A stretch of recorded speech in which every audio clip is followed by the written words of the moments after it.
এবারে জানবো এক নজরে দৈনিক পত্রিকার শিরোনাম।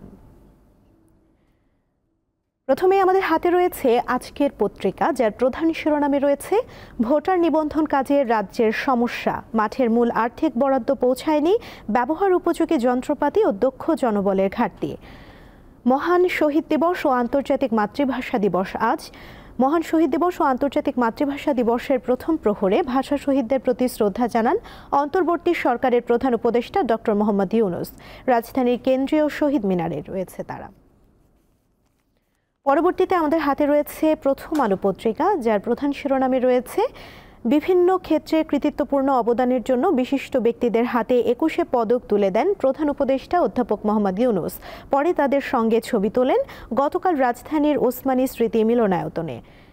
এছাড়া আরও রয়েছে ভাষা গবেষণায় অর্জন নেই আন্তর্জাতিক মাতৃভাষা ইনস্টিটিউট, দেশের বিপন্ন ভাষাই রক্ষা করতে পারছে না প্রতিষ্ঠানটি, নেই গবেষকদের কোনো পদ।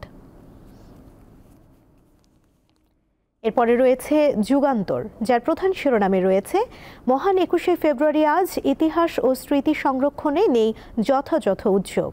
এছাড়া আরও দেখতে পাচ্ছি মামলামুক্ত হচ্ছেন ২ শীর্ষ নেতা, খালেদা জিয়ার ২, তারেক রহমানের বাকি ৪। দর্শক, এই ছিল আজকের পত্রিকাগুলো।